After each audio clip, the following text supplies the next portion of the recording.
The first two mainline Kirby games, Kirby's Dreamland and Kirby's Adventure, are games I've replayed a countless amount of times.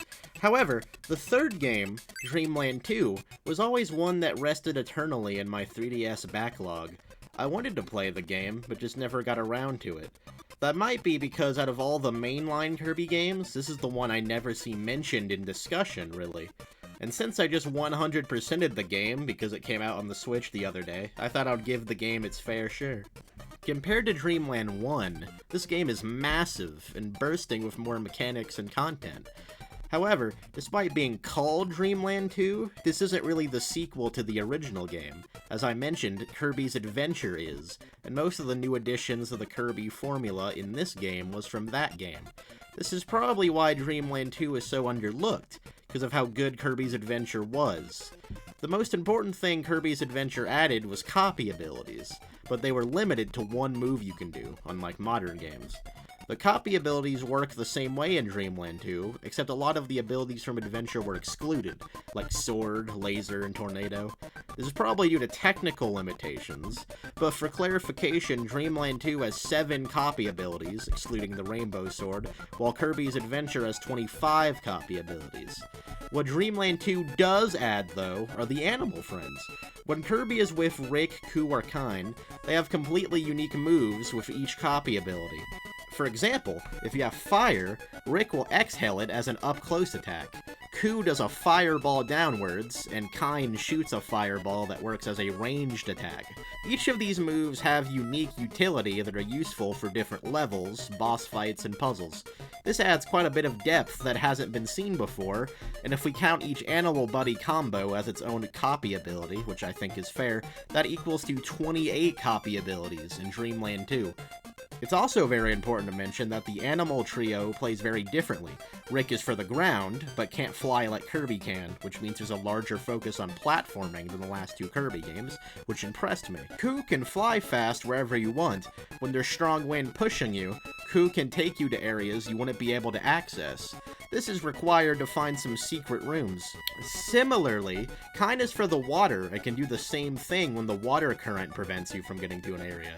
Because of all of this, I would say that in terms of depth, Dreamland 2 took one step back from Adventure with the smaller number of copy abilities, but 2 stepped forwards with the Animal Buddies. I say that because not only do they create a lot more options and variety in gameplay, but to get every rainbow drop, you have to figure out which character and which ability combo is required to get to it.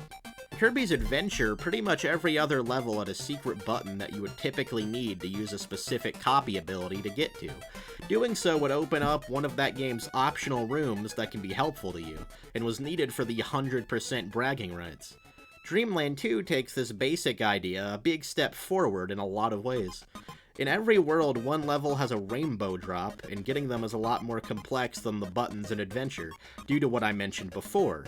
Higher puzzle-solving ability is required, and there's the challenge of having to go find an animal buddy if you didn't have the right one before. The level 6 too is a perfect example of this. To get the rainbow drop, you have to bring Kine into the level, find a secret room, then use Kine to swim towards another secret room, fight a mini-boss and take the spark ability, continue forward in the level until you get a room with an animal buddy bag in it. The only way to open it is by destroying the blocks under the cannons. By the way, there are several different blocks in this game that can only be destroyed with one specific copy ability. So for example, there are spark blocks, stone blocks, needle blocks, etc., but in this case it's spark. So then you get rid of Kine, because the game typically gives you Gooey to heal you if you already have an animal buddy, then intentionally take a hit by going into the cannons while deploying Spark at the same time to destroy the blocks. Then, you will get Coo, whom you use to go past the strong wind in the next room to find another secret room, to fight another mini-boss, to get the Cutter ability, then you go forward in the level again and find the room with the rainbow drop. In this room, the rainbow drop is protected by blocks that can only be destroyed with Cutter. If you do everything I described, it's yours. Understood all that? Probably not. Now there's a very important question to ask. What's stopping me from bringing Spark or Cutter to the level beforehand? I'll tell you. At the start of the level, you can't progress until you get ice and destroy the blocks that only ice can decimate. meaning you have no way to bring an ability into the level, so you have to do everything I just described to get to the rainbow drop. This entire process of getting one drop is legitimately one of the most complicated things I've ever had to do in any Kirby game that I've played, especially in comparison to the games that came before this one, and I could provide more examples, like the last level in Dark Castle, 7-7.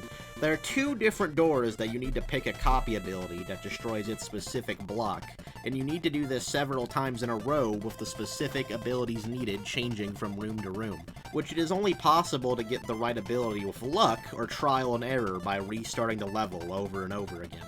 However, when you finally do get to the room that houses the rainbow drop, you still don't have access to it.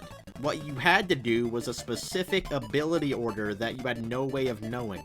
When I finally did get the rainbow drop, I did a screenshot and wrote down the order of copy abilities I needed to use. Fire, Stone, Needle, Ice, and Cutter. To be honest, this is so complicated I'm probably not even explaining it right. The game's complexity is actually a double-edged sword. While the last example I held in high regard, this example is just bad game design. There's no way to know the order you need to do, it's just trial and error. I wouldn't even call it an unintuitive puzzle, just bullshit. But, the fact that they put so much effort into making these puzzles this challenging should be commended in my opinion, even if not each one is fair. Now, let's go to the story. Getting every single rainbow drop gives you access to the true final boss and the true ending, while not doing so leaves an off-putting implication for your ending. This exact formula was carried to the other 2 games in the Dark Matter trilogy as well, and the game design focus on collectibles in each world or level largely began with this game, even though it was initially an aspect of adventure. Having different endings was an incredible addition, and was a great reward for 100%ing the game. The true villain of this game, Dark Matter, is one of the most iconic antagonists in the Kirby franchise, that is still referenced to this day as an important entity in the Kirby lore. It's really cool. Unlike Nightmare in Kirby's Adventure, who's almost been forgotten in the games afterwards. Also, to appreciate some small details, the cutscenes with Kirby and the animal trio hanging out are extremely charming, and a great expansion of the cutscenes in the previous 2 games of just Kirby. When you fight King Dedede, he's clearly sleeping while fighting you, cleverly foreshadowing that he's not exactly himself without giving away the truth. Also, being able to fly to each island in the hub world is a very nice evolution of Kirby's Adventure. In that game, you had to unlock a Warp Star room to go back to previous worlds, while in this game, you get to see Kirby fly over and to each island in his Warp Star, which is then an idea expanded on massively in Kirby Superstar's Milky Way Wishes. I just think it's cool. With all that said, though, I would say Kirby's Adventure has better storytelling overall, because the main menu of Kirby's Adventure makes the plot very clear. The conflict is no one having dreams because Dedede shattered the Star Rod and gave it to the other bosses in the game, so the goal is to get the Star Rod and put it back in the Dream Spring. The story is set up perfectly. While Dreamland 2 doesn't have an opening setting up the story, I had to go with the description written in the Switch Game Boy menu, and it's a lot more vague. The rainbow bridges between each floating island is broken, so Kirby needs to fix it.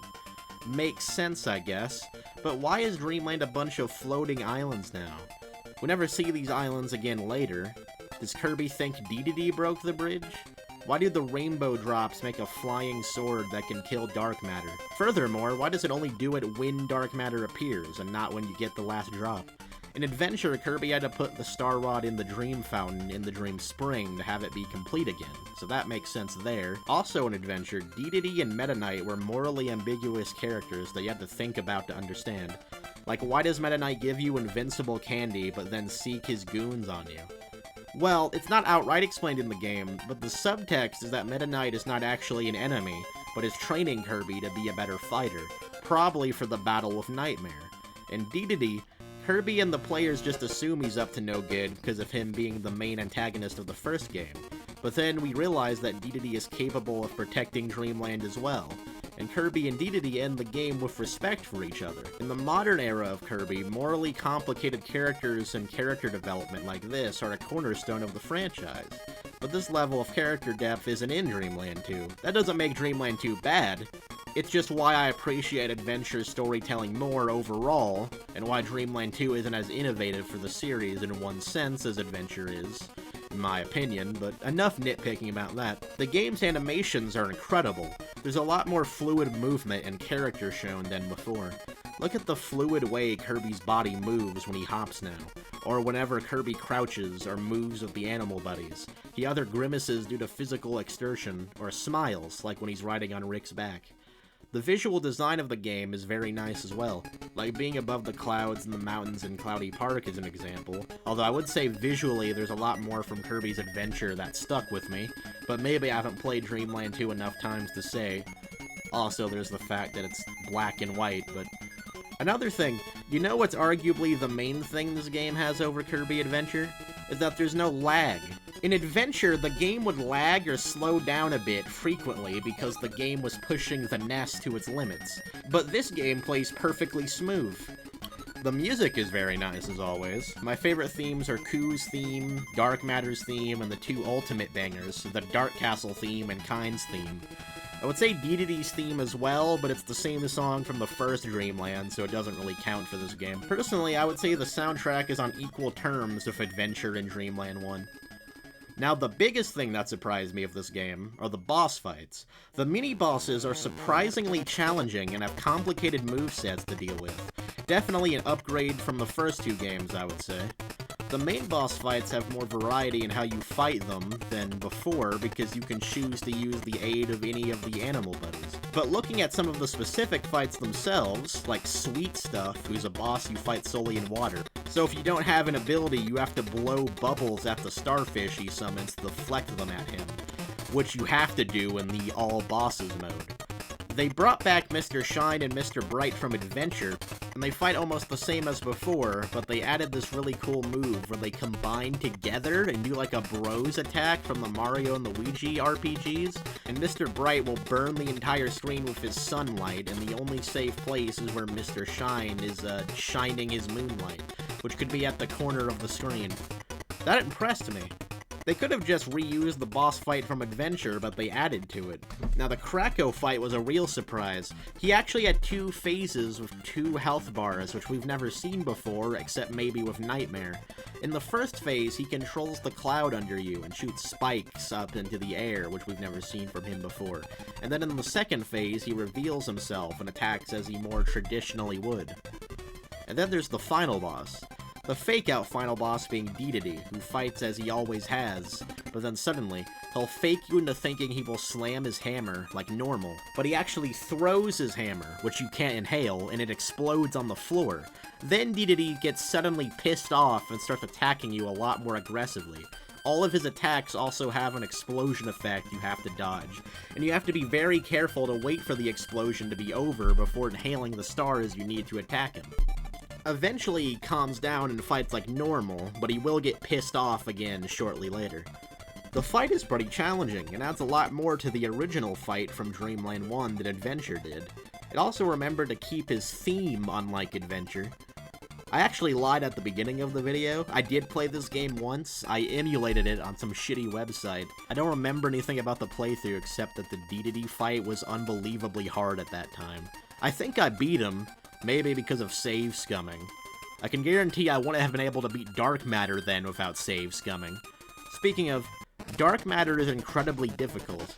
Probably the hardest final boss in the franchise, although I haven't played every game yet, unfortunately. And to clarify, I mean story mode final bosses, not like true arena soul bosses. I struggled with Dark Matter here way more than Maglor or Marks, for example. There are 2 phases, the Swordman's phase and the Iconic Eye phase, but here's the kicker. You keep the same amount of health for both phases, meaning you have to beat both of them without taking more than 6 hits, and if you get a game over, you have to fight Dedede again. This might sound really unfun, but I disagree. I really enjoyed the challenge. Hitting Dark Matter with the Rainbow Sword is ineffective. It takes, I think, 3 hits with the sword to take 1 sliver of health away. So what do? In the Swordsman phase, you deflect his ball attack at him, which does the damage you need. And in the Eye phase, you wait for him to spawn his flower petals behind him. then you get behind and attack the petals which deflect them into dark matter. It's very tricky to do. Now for dodging his attacks, in the sword phase, I always try to stay above or underneath him. When he shoots lasers from his sword, go all the way to the bottom or to the top of the screen, and you should be fine. In his eye phase, the most important thing I need to tell you is when he's going to shoot his eye lasers, go underneath or above him to dodge it. Dodging his other attacks just takes some practice. Also, like Nightmare's first phase, Dark Matter's second phase has a limited amount of time you have to beat him before you die, but I haven't been killed by that. By the way, it's really cool how in Star Allies, GUI uses this exact same laser attack, and Adeline draws the bosses from this game. On a side note, it's possible GUI did the laser attack in Dreamland 3. I haven't played that game yet. I'm gonna do it soon, I promise. Anyway, the point is that like every Kirby game, the final boss was an incredible highlight for me. In fact, the boss fights in general were pretty impressive to me. And I think that's all the thoughts I wanted to give about this game. It's not as extensive of a review as I would like to make, but baby steps, I suppose. Overall, I think Kirby's Dream Land 2 is as great as every Kirby game is. The added gameplay of the Animal Trio were amazing, and so was the boss fights, the animations, the inclusion of different endings, dark matter, and the complex puzzles to get the rainbow drops, although it is a double-edged sword, as I said. With that said, overall, I would not say this game is better than its predecessor, Kirby's Adventure, but it is still a massive expansion to the first Kirby's Dreamland. So, would I say it's underrated? Yeah, a little bit. But modern Kirby games, like Star Allies, still appreciate this game, so I don't have a problem. Thank you for watching.